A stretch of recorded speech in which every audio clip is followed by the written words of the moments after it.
Emotions are feedback. The idea that men don't feel emotions is incorrect. We feel emotions. I would actually argue we feel emotions with certain emotions stronger than women. I would argue that we feel heartbreak stronger than women. I would argue we feel anger like a woman could never understand. I would argue we are extremely emotional. Rage, pure rage. But it's feedback. So when you get the feedback, it's all about how you internalize it and how you process it, right? It's having, stoicism's not feeling emotions. It's feeling the emotion and going, okay, why is this happening? How much does this really matter? What's the most intelligent move on the chessboard? Chess is a fantastic game because in the game of chess, there's no luck. If you lose, no matter how well you played, if you lose, at some point you made a mistake. Even if it's the most minor mistake, you made a mistake.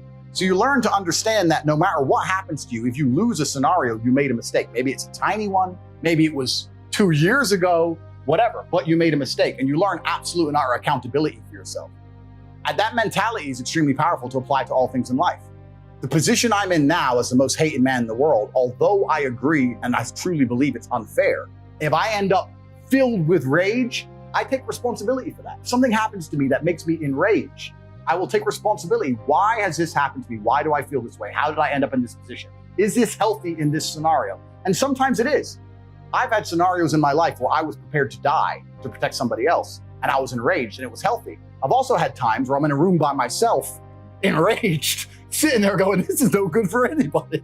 I need to just calm the fuck down. So emotions are feedback, but stoicism is the ability to process them. And that's what you need to learn as a man. You're never gonna be able to turn them off. You're gonna feel them. You have to learn how to process them and turn them into a positive. It's energy, it's unlimited energy. I say this all the time. I say that the biggest periods of transformation in my life is when everything was going wrong. When my life was going good, I'm not a hedonistic person. I don't do drugs, I don't gamble, I don't do prostitutes, I don't do anything that hedonistic. But I'll certainly go on the yacht with a bunch of women I know and chill and have some vodkas and that kind of thing. When life's smooth, then it's semi-hedonistic, pretty relaxed. But when I make my biggest progress, when I really change who I am and change the world, that's when everything's fucked. When things go wrong, or I'm feeling things I don't want to feel, or bad things are happening, that's when I'm like, okay, I currently cannot sleep. I've completed the day's tasks. I've tried to go to bed. I can't sleep. More shit has to get done. That's when the amazing things happen in my life. If you're like water, you're necessary for life. You are scary when you're enraged. You're powerful. You're beautiful when you're calm. You're so many things when you're like water, right? So if I'm enraged, it's like water behind a dam. You just got to put the dam in place, and you got to get the hydroelectrics put in. Don't tsunami your life. Put the energy somewhere. And this is the most beautiful thing about it, because people message me all the time like, oh, but Tate, you don't know how sad I feel. No, incorrect. I know exactly how sad you feel.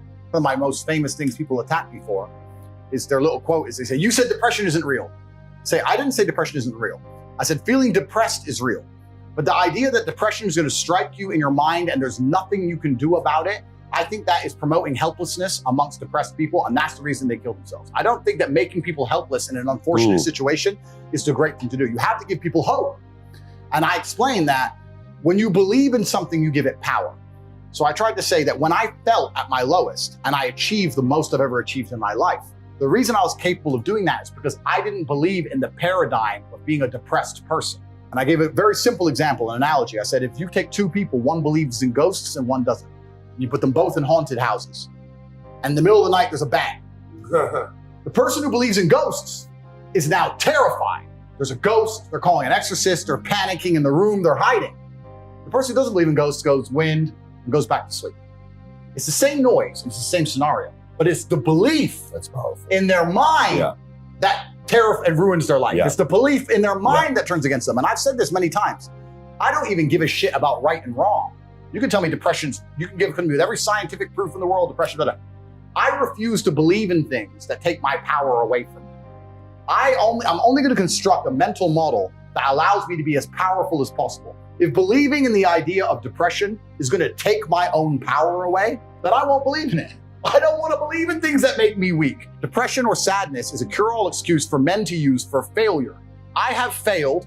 This is why they say I don't believe in men's mental health, or the man who's depressed can't compete with the man who's not depressed. This quote. I say, listen, you get to roll out, be fat, be out of shape, be broke, be unimportant with no girlfriend. And instead of the world thinking you're a loser, you get to say, I'm not a loser, I'm depressed. It's a shield. Yeah. And I say, that's why you don't want to lose your shield. Because now you have accountability, now you have performance. It's a cop-out. Fuck it off. I don't give a shit if it's real or not. We're not about that. We're talking about success here. Get rid of your excuses, stop defending the thing that's ruined your life, and get to fucking work. And even if someone's negative, even if you talk them out of it, it still stains the air, right? If you're in a trench and you're under fire, the least productive person is the person who goes, they've got too much artillery, we're gonna die. Shut the fuck up. We all know. Shut up. That's not helping us, right? It's very infectious. So, and most people understand, they say, you are the sum of the 5 people you spend the most time with. Yeah. Then why the fuck are you spending time with negative people? Or people who complain?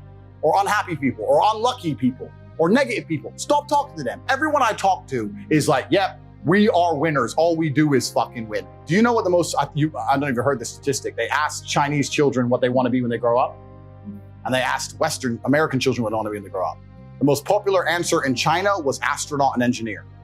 The most popular answer in America, YouTuber. Doesn't that say so much about the mentality of the youth? Yep. Right? So I'm probably more on the engineer or perhaps philosopher at least, or at least brave. Like I'm trying to teach tenets that if people replicate are going to be good for them as a whole. China, we have engineer, astronaut. When you have a monopoly, and this is the beautiful thing about the world because the world's so cyclical. When you have a monopoly over anything, you believe that your monopoly will last forever. Everyone always has. The Roman Empire did, the Third Reich, social media companies. When you have a monopoly, we're smarter than all the other control mechanisms and monopolies. We're never going anywhere. We're too smart. And the funny thing about monopolies and tyranny is that you have to use force. And force is something I understand very, very well. Force is a very, very powerful tool until it's overused. Let's use the Romanian example just because I live in Romania. It's the only reason I'm going to use it. There's a riot, there's a protest, you send the army. Get rid of it. Riot, protest, send the army, get rid of it. Riot, protest, send the army, try and get rid of it. They won't leave, open fire on protesters.